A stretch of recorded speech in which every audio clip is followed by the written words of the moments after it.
Welcome to the Happy Recap Podcast Addendum, I guess you would call this. We're recording this on Sunday evening, August 2nd, and earlier today, EJ and we recorded this week's edition of the Happy Recap Podcast. Will be coming up after this.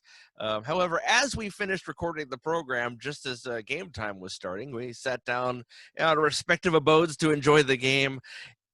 And as the game went on, as many of you know, things got a little weird thanks to Cespedes. And so we certainly felt the need to come on and talk a little bit about that. We're not going to talk about the game at all today. Obviously, most people know the Mets lost 4-0, and pretty much take everything we said about the pitching, the bullpen, and runners in scoring position and just multiply it by some, and it really is the same thing. Nothing changed with one game. So all of our arguments are not outdated. The only thing, and we did not discuss Cespedes at all because there just was no reason to, but certainly he has created a reason to, as he basically vanished in what could be the dead of night. We don't know when he left. We know that he did leave. He never showed up at the ballpark, and when they sent security to look after him, his stuff was gone. And according to Brody Van Wagenen, about somewhere towards the end of the game, they found out that he was indeed opting out for COVID reasons from the 2020 season. A few people heard rumblings beforehand, including our old friend Rich McLeod had heard that as well.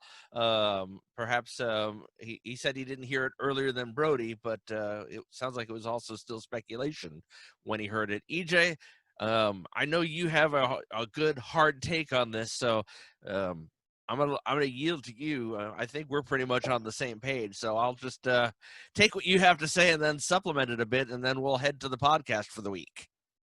Yeah, sounds good, JB. I mean, honestly, I think we were all pretty shocked today, both at the news itself and the way that Yoenis handled this entire situation.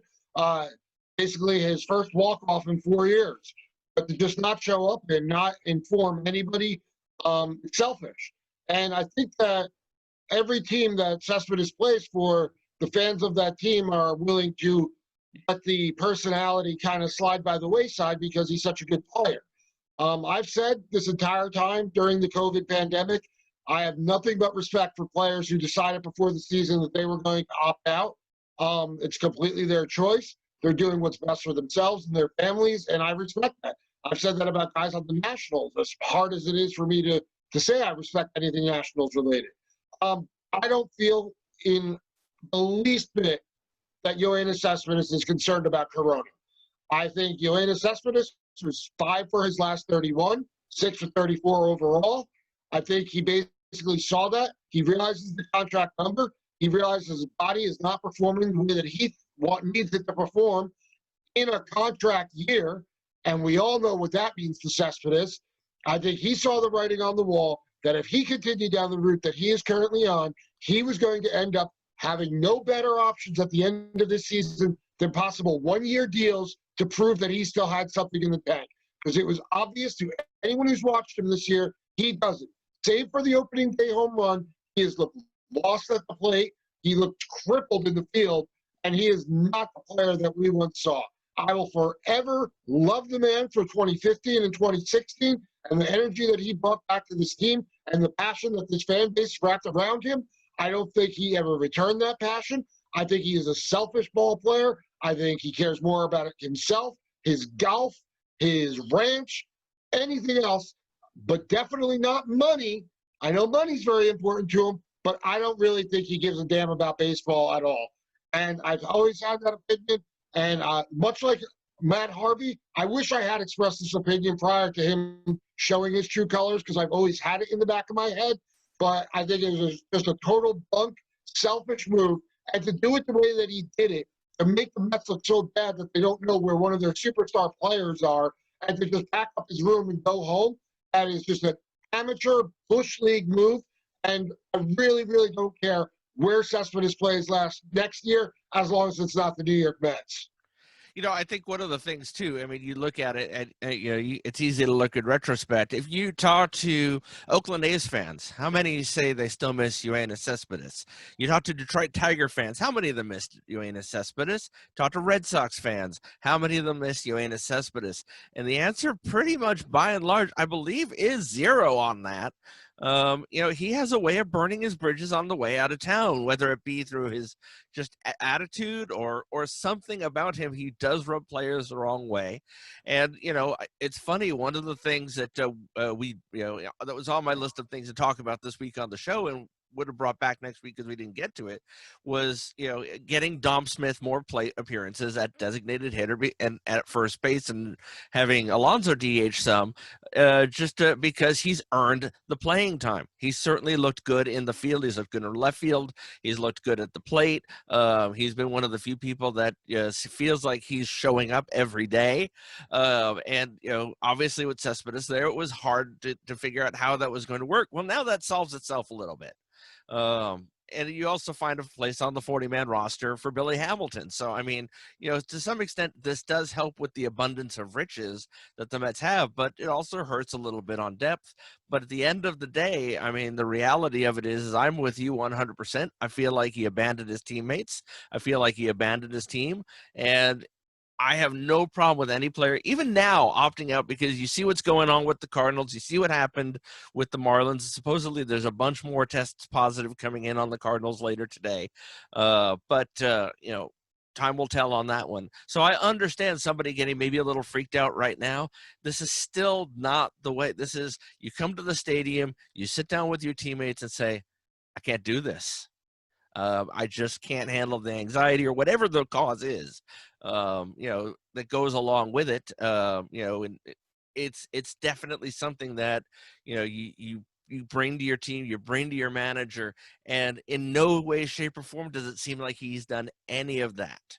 When the team found out, when Brody found out, is even somewhat inconsequential in that you had a clubhouse that was completely thrown off guard today by the departure of one of their so-called superstars.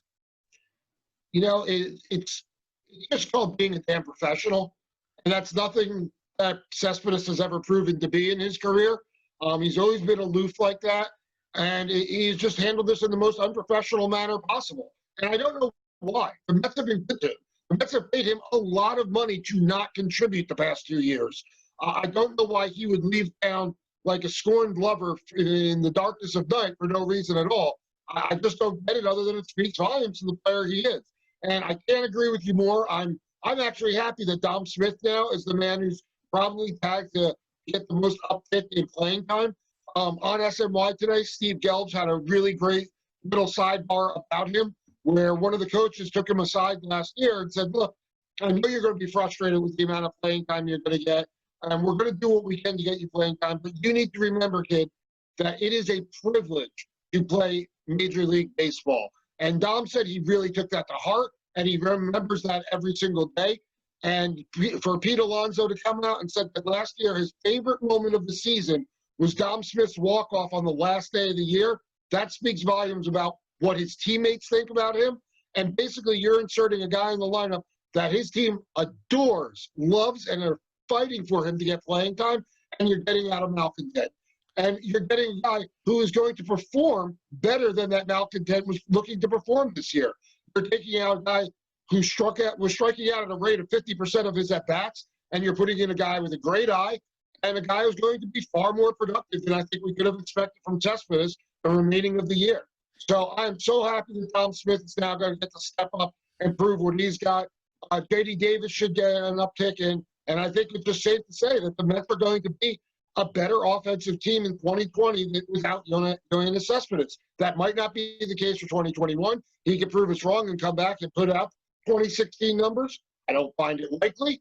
He could, but for 2020, the Mets offense is going to be better without Cespedes in it. Yeah, and I think one of the things, we talk about that in the podcast coming up a little bit about the streakiness with Alonso and how he has a little bit of potential to be that. Cespedes way beyond anything Alonso could ever hope to be in the way of streakiness. He is the definition of a streaky hitter. I mean, that guy is more hot and cold than Dave Kingman was back in the day at this point in his career. And the reality of it is you're putting in a more consistent hitter that is better with situational hitting in Dom Smith. And again, the thing that will always speak to me most about Dom and Pete to this extent is Pete Alonso's biggest fan on the New York Mets is Dom Smith. Dom Smith's biggest fan on the New York Mets is Pete Alonso. They play the same position. These are guys who should have spent the last 3-4 years hating each other, competing for the same spot on the roster and on the field. And that is not what's happened at all here. And that's why I love the fact that this looks like it's something that is going to benefit them both, giving Pete a little bit less time on the field and Dom a little time on the field, and both of them a lot more at bats. That I think it is a great thing for the team, and hopefully will light a little bit of an under fire under them. I mean, I think the only thing unfortunate in all this is the way those press announcements came out. I think somebody in Mets PR had forgotten about what happened with Tyler Skaggs last year. So when the word came out that he was not around, I think a lot of people immediately jumped to tragedy, and that was unfortunate. Because I think at that point they already knew that he was probably safe and they had probably left the team. But the reality of it is I look at the Mets standpoint of this, and it's like, between Darryl Kyle a couple of years ago and Tyler Skaggs just last year, you got to be careful when you don't tell everybody the whole story, because there are some very unfortunate conclusions that were leapt to over the last couple of years that turned out to be correct. Thank God that part wasn't part of this scenario today. Well, I mean, the Mets PR department has never been a disaster they couldn't embrace. And naturally, they handled it pretty poorly today. But, I mean, it's over now. We know what the actual facts are. I think most in the know Mets fans, yourself included, when you texted me that you had the suspicion that this was just a matter of him opting out. I think a lot of us had that thought in our heads. So, yeah, it was the one that made the most sense. I just kept coming back to it. Right. And it was just handled poorly, and that's par for the course. Hopefully new ownership will clean that up. But as far as what you're saying about Dom and Pete loving each other, it is true. And with the designated hitter seemingly permanent now in the National League, you're primed for a situation where you have a modern-day Bash Brothers with those two once you get Alonso right. So I'm excited to see them. I'm excited to see, hopefully, them hitting one after the other in the order and really seeing what they can produce together. Because I'd love to see these two end up having long, fruitful careers with one another, a la Wright and Reyes for a period there. Absolutely. So now what we want to do, of course, is invite you to take a little time travel with us. We're going to do a little Doctor Who here on break out the TARDIS and do a little Wayne's World, all those things. We'll mash it all up together there and head back about 6 hours in time to before this whole Cespedes story, and hit you with this week's edition of the Happy Recap Podcast. Hello, everybody, and welcome to the Happy Recap Podcast. This is the week of August 2nd, 2020, and certainly as the calendar flips to another month, EJ, it is really weird to think that we're in August, only a handful of games into the baseball season, but the nightmare year that is 2020 for most of us is now, ostensibly more than half over, and I can't believe we've made it this far. I'm not necessarily sure that we have made it. I think we could be living in some type of lost kind of world, but based on everything that's gone on. But as we've enjoyed baseball, and I use the word enjoyed loosely, the most prevalent text messages I seem to be receiving all this week from fellow Mets fans and friends who are suffering right along with us is, I can't believe I pined for 4 months for this. As I said to people, and nobody ever believes me when I say this, and I usually will say this towards the end of the season, whether we've made it to the playoffs or not, usually not, where I say something along the lines of, in a month, you will remember that bad Mets baseball is better than no baseball at all. And everyone, no. I want good baseball. And then I can't believe I woke up for another day of no baseball. It's months away. It's the same thing. It's like, but yeah, it's like, the whole I shaped my legs for this. It's that whole concept that we've been preparing mentally and emotionally for these games, and the reality of it is the quality of them at this point essentially is, spring training quality games that we're getting right now. We're just seeing them with the regulars more so than the Ronnie Mauricios of the world, who will be along in a couple of years, and that's a conversation we'll definitely have at some point. The wonderful, and I do mean wonderful, glut of shortstops in the New York Mets system, as we're discovering with the emergence of Andres Gimenez. But it's kind of funny. The quality isn't there, but it's, because we're so focused on our team, it's kind of hard to see that a good 75% of the teams in baseball right now are kind of in a similar position where consistency is not their friend, quality is not their friend. And yet this is a scenario, EJ, where 16 teams are going to the postseason. This has the potential to be one of the worst batch of playoff teams in baseball history. Yeah, no doubt about it. You start to wonder if it's a physical issue or if it's a mental issue. Are these guys just not in even a preseason shape? I mean, you see the errors being made by McNeil, and that's just not his game typically from what we saw last year. You see just the sloppy baseball overall, and you got to wonder, is this starting to creep into guys' heads? Hey, are we ready for this?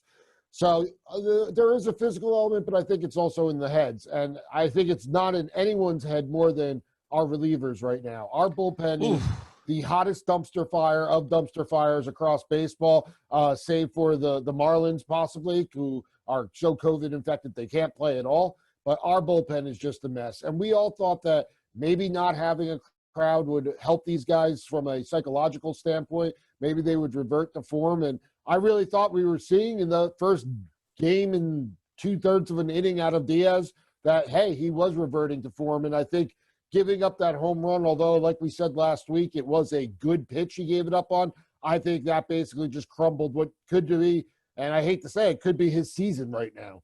I think that the thing about, too, I mean, I talked a little bit about this on Twitter earlier this week, and, I have been pretty much from the get-go, at least as far as his Mets career goes, the most ardent supporter of Edwin Diaz on the New York Mets, of the Mets fan base, certainly amongst the vocal on Met Twitter. But for me, I think the realization came after what I saw this week, that it is very, very possible, if not likely, that Edwin Diaz this week proved he will never succeed in New York. Period. Because we've taken the crowd away, and the game was still clearly in his head. You could see it in his body language. You could see it in his eyes. You could see it in his pitch quality, because the first two games, his pitches were there. The stuff is still there. The slider is still killer. That was back. That was fully back. I mean, and he was locating that fastball, even the one that Ozuna hit out last week. He located that exactly where it was supposed to be, and it still got knocked out. That said, what I saw during this week was not the same Edwin Diaz, and I think Louis came to that conclusion pretty stinking quick himself. Right now, I think that that's kind of the biggest problem this bullpen has.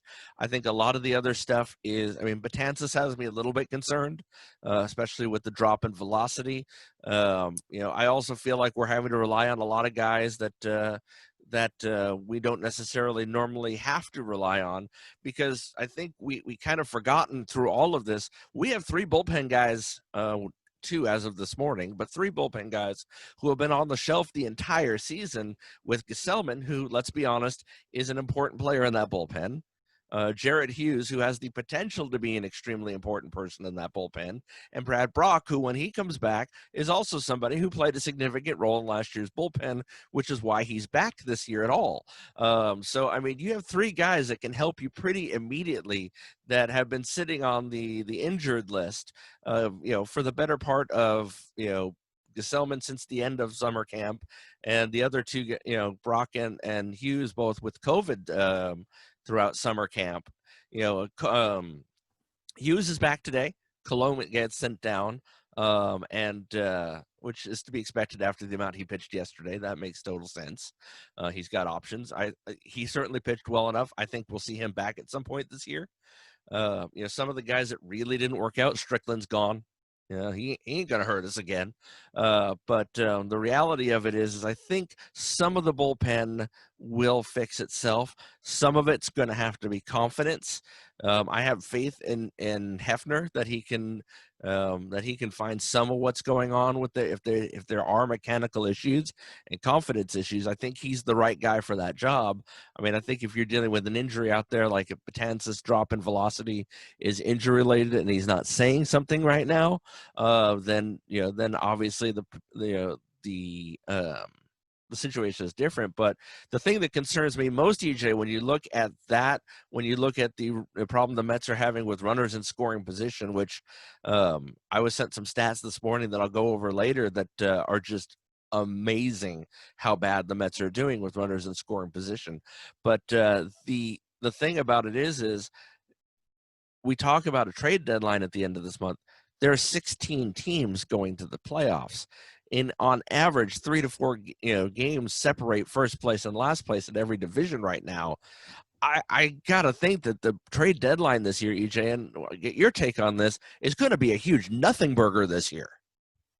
Yeah, we've mentioned that a little bit in the past. Real quick on the bullpen, I think the most frustrating thing I'm seeing is I saw a poll that SNY took the other day on who you want to replace Diaz as closer, and Betances was the overall winner, so we both have questions about him. Yep. Seth Lugo was second, and we've seen Lugo just fall apart this week in a manner I was not expecting out of him.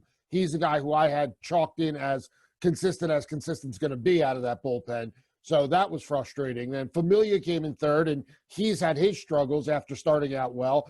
And then Diaz was he came in fourth at a whopping 4% of the vote. So it's kind of frustrating that we have 4 candidates for closers, and it should be 4 reliable candidates for closers, and every single one of them carries a large question mark upon them. So that's my frustration with this bullpen. I agree completely. As far as the trade deadline goes, we've mentioned that before. Nobody's going to be moving players because everybody's going to be thinking they have a shot at to get into the playoffs. I don't think you'll see many teams who are double digits out of playoff contention at any point. Mets are on a 4-game losing streak, which just feels astronomical in a 60-game sprint, and even they're going to still think that they're in it. So I can't think that any teams are really going to be sellers at the market. You might see some small pieces from the alternate sites get moved about, but I don't think you'll be seeing a bevy of impact players get moved during the deadline. I mean, you think of it this way. Right now, I believe the Mets are 4 games out of first place, 3 or 4 games out of first place, in last place, tied with the Marlins, who of course haven't played in a week. But the reality of it is that basically puts them 3 games out with 51 to play. If we're looking at this typically in August, about the same, you're basically going to be around that same number, in any given season. I don't know if you and I are talking, the Mets are 3 games out with 51 to play in a 162 game season. We're feeling this team's still in it, right? And that's exactly it. That's exactly it. And one of our listeners, Rory, he actually posted yesterday, and I had to chuckle when I saw it, because when you actually look at the standings, it shows the Marlins in first because of their 2-1 record. And he actually posted the first place Marlins are half a game behind the second place Braves, and the fourth place Mets are half a game behind the fifth place Phillies. So this season is just so bizarre. Maury, what's going on? Shout out at Norest. Yeah, he's right. It's just a weird look. When you look at the standings, everything just looks weird. Everyone seems like they're in it. Everyone feels like they're going to have a shot at the playoffs. I'm not counting the Mets as dead and buried yet. The runners in scoring position situation is definitely concerning. I've been going back and forth all week with one of my buddies who I've mentioned on the show before, Sean, who's a diehard Mets fan, and he texted me that he kept texting me all week. The Mets are a base-to-base kind of team right now, where they're going stationary to station to station.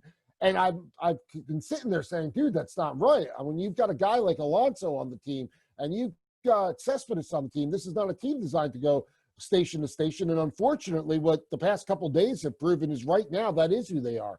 We're not showing any type of pop. We're not showing extra base ability. So instead, we're constantly looking at this situation where we got runners on base, ducks on the pond, and we're just not getting them in. And it is so insanely frustrating. And I think you have some numbers to testify to that. Yeah, absolutely. I've got a buddy on Twitter who I'll give a shout out, Kevin. You can find him at Hesh's Son, at Hesh's Son, and he is always sending me fun little tidbits, sometimes publicly, sometimes privately.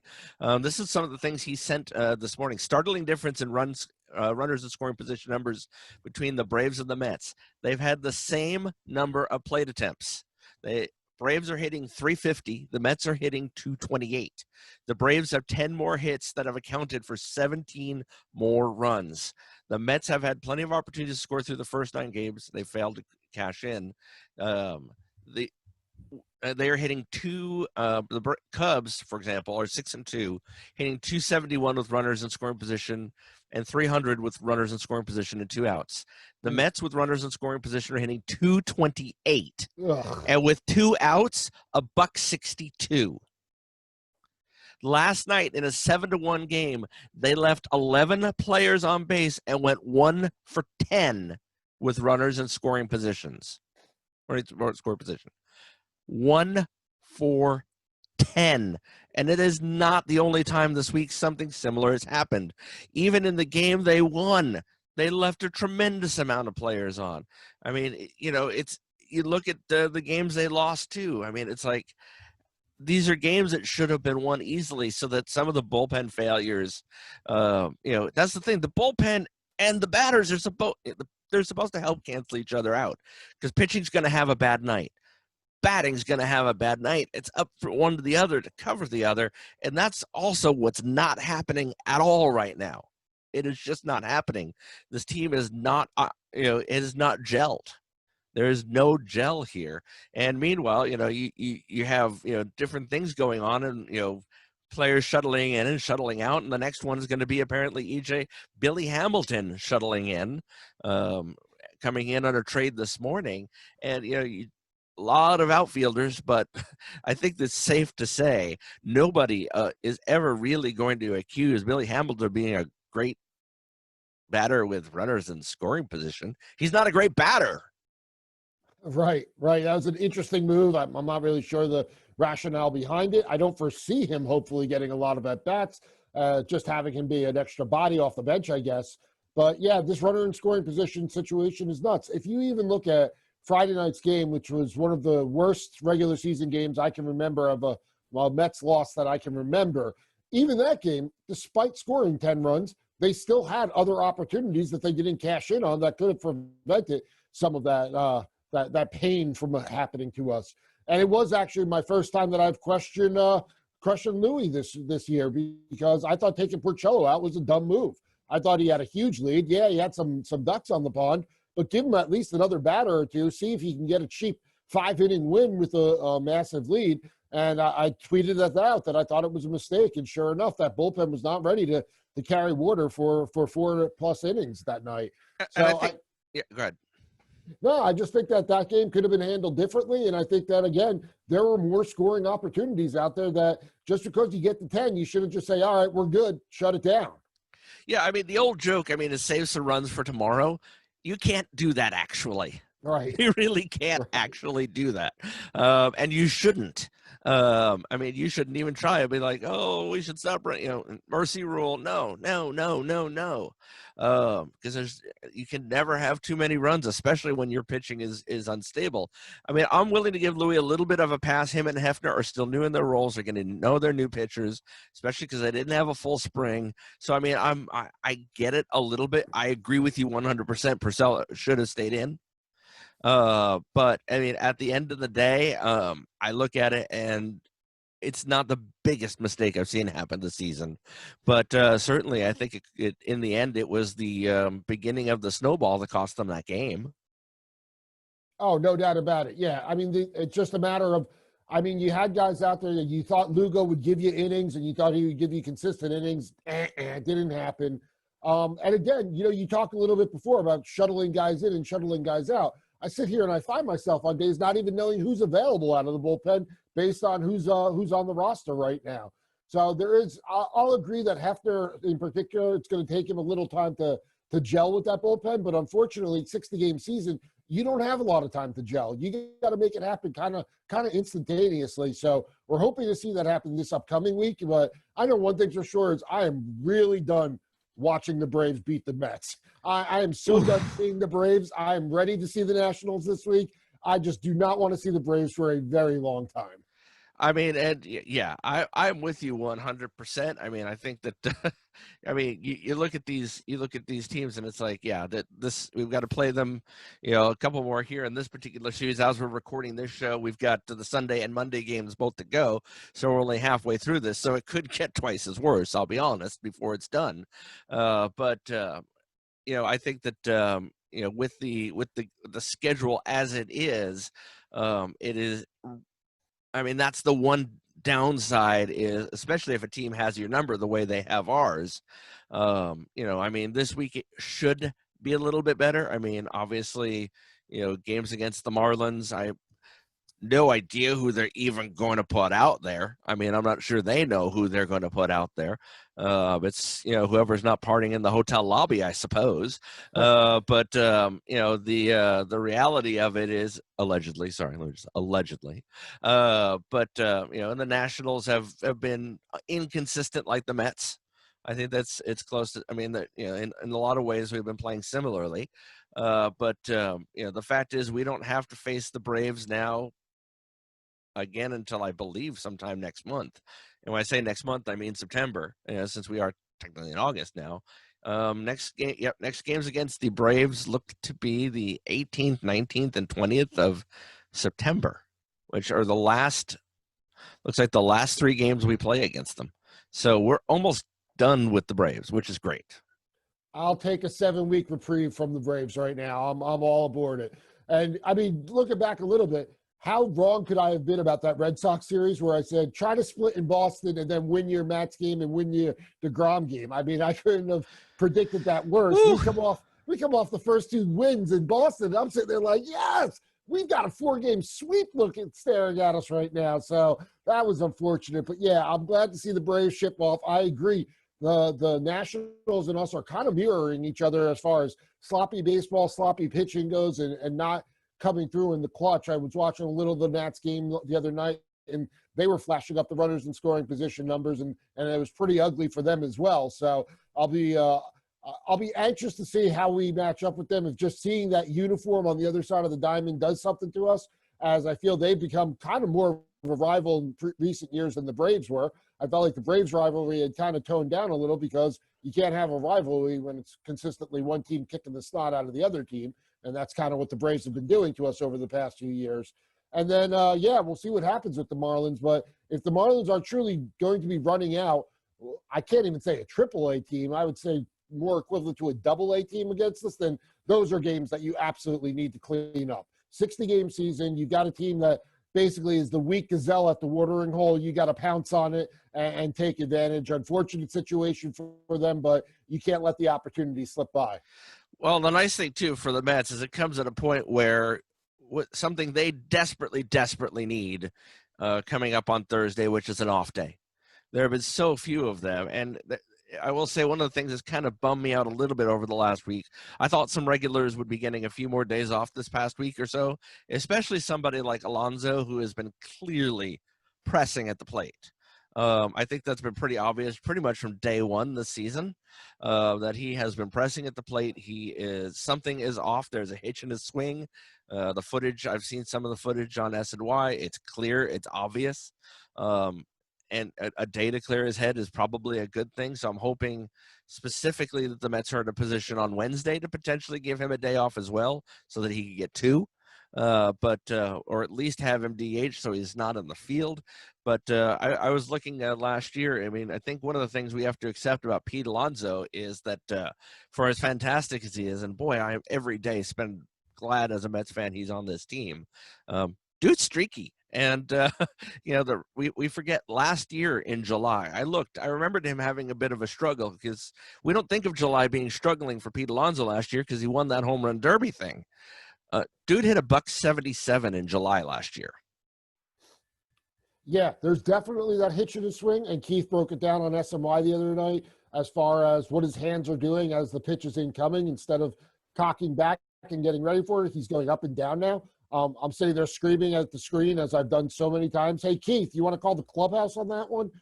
Maybe get down there and show Alonso what he's doing wrong, because he's one of the most professional hitters of my lifetime. But there's definitely something going on there. It's a mechanical thing, so you hope that it's something that can get fixed quickly.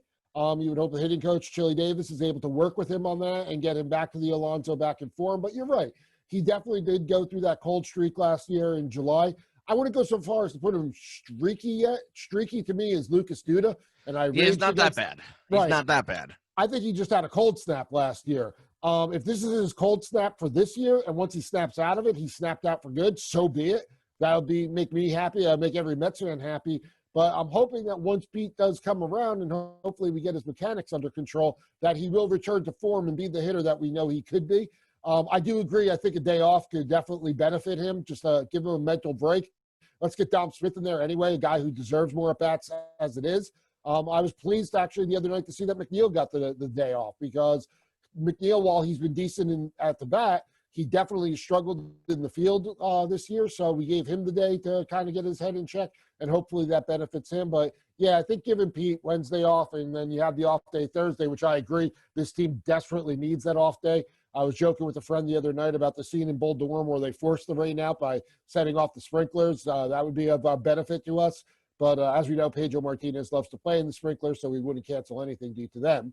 But yeah, I think Pete getting a day is in his best interest. Dom getting in the lineup could really shake things up a little bit. And we'll see what happens moving on this week. But I definitely think there's a couple scenarios that could play out that could get some guys a little extra headspace. Yeah, absolutely. And I think that, again, that's the one thing I do not like about the schedule is, the 60 games in 66 days, but that the Mets had to start the season with, 14 straight days. I mean, even in a typical season, you're really not going that far. And I mean, the Met after this, I mean, it's not much different. The Mets will go from the 7th to the 23rd without another day off. They'll have a day off on Monday, the 24th. They have 2 days off the entire month of August, which is absurd to me.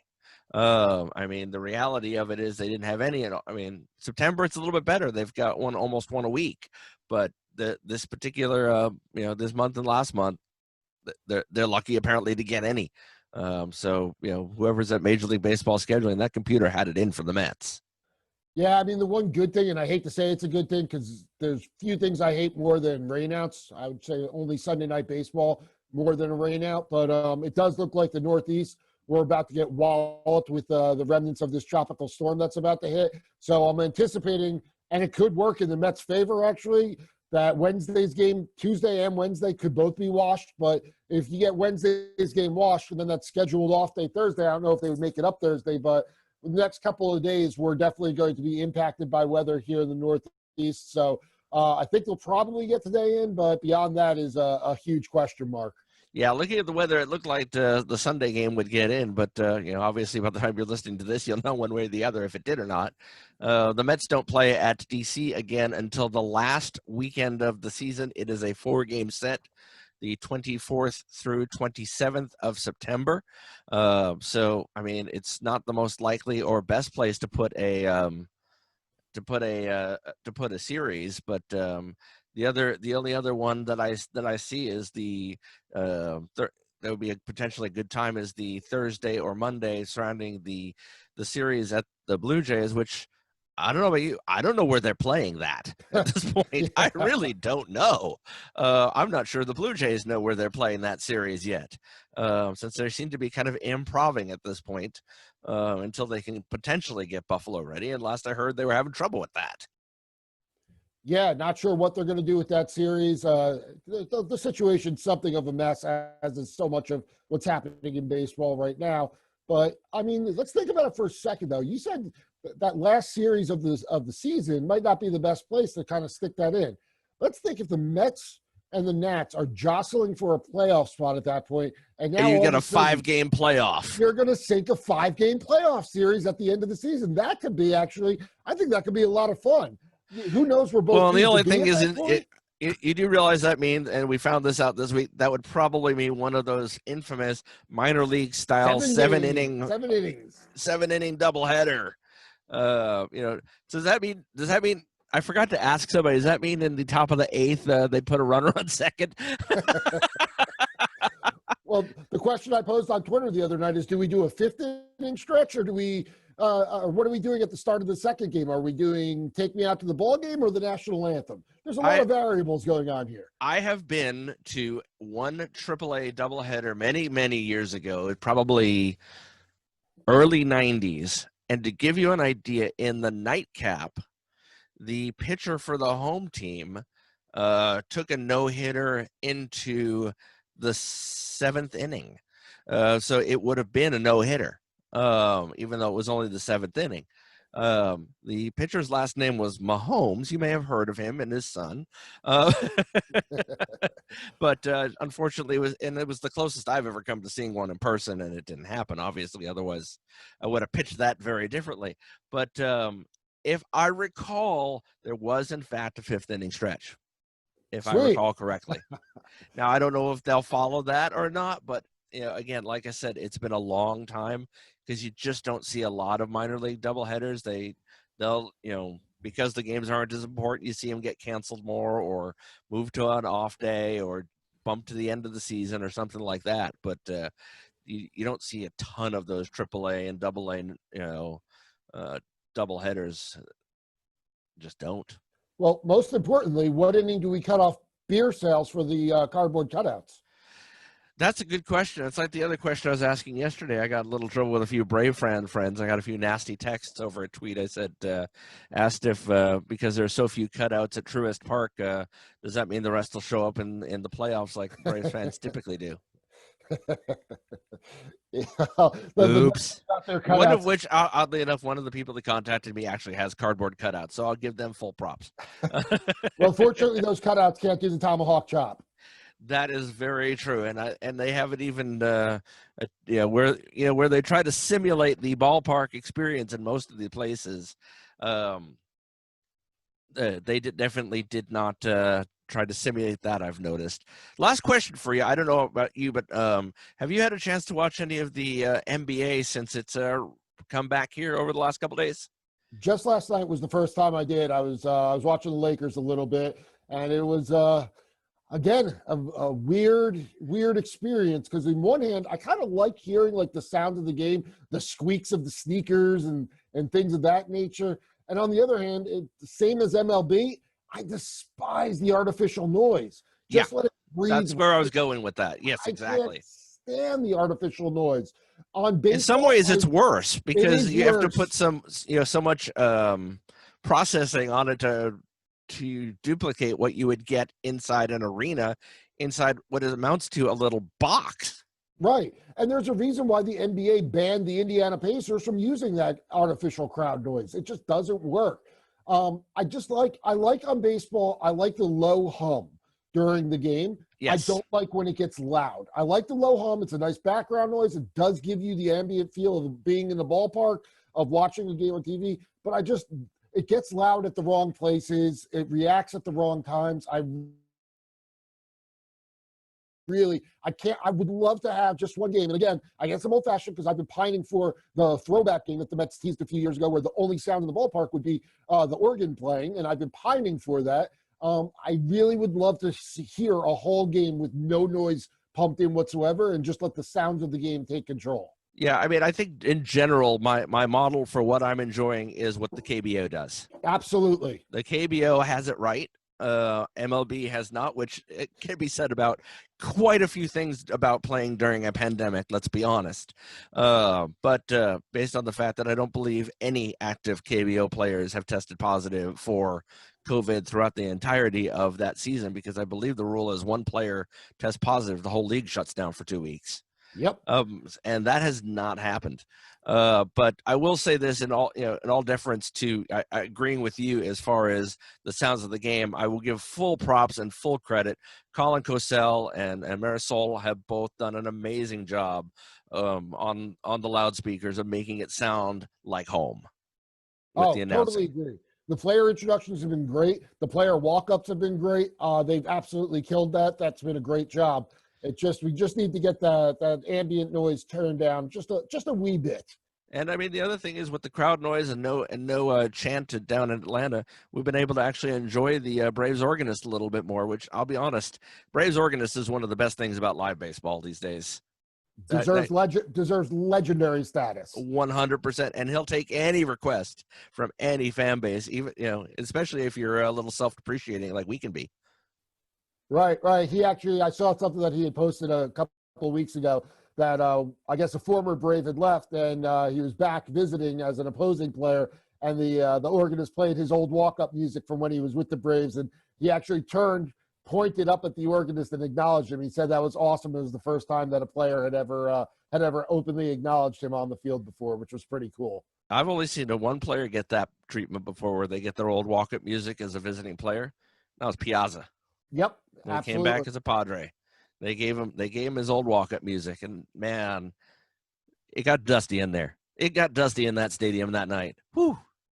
Yeah, it definitely did. Having been at his last appearance at Shea Stadium, and when they played that music for his last at bat, that was a moment. That was definitely a moment. Well, EJ, that'll about wrap it up for this week. We'll look to have a guest with us next week. Always fun to try and schedule around games on a Sunday, but glad we're able to get this edition in, talk a bit about what's going on with the team, and certainly, one thing I will say that you and I had talked about before the game, with having taken 3 years off from the show, prior to doing this again, we have a lot of topics should baseball shut down again for some reason. So if we have a shutdown looming or whatnot due to COVID, we will still be here. That's our pledge. We're going to keep going even if the baseball season stops. But we certainly hope, to the extent it can be continued safely, that it does so. Yeah, it gives absolutely. us fresh topics. Yep, I tweeted out Friday night. I feel like I'm watching the last game of baseball I'll see in a very long time. I'm very happy that prediction failed to be accurate, but in the event it ever does, we're still going to stick around and have a lot to rap about. Absolutely. And getting guests will be easier. So, we appreciate each and every one of you checking us out. Make sure you do, as it's said on the bottom of the screen. If you like the podcast, please subscribe and hit that like button. Those are both really nifty, awesome things, I'm told, and will get me cool cash and prizes. No, not really. It won't do that, but it does help out the program. It does keep us on YouTube's radar, and certainly continuing to download it as people return to work. Looking forward to having more people report that they're listening on their commute and stuff. So we'll definitely be available and around and continue to cover this team, games or no games. But we appreciate each and every one of you taking the time out to join us and talk a little Mets and listen to a little Mets. Until next week, let's go Mets. Seriously, let's go.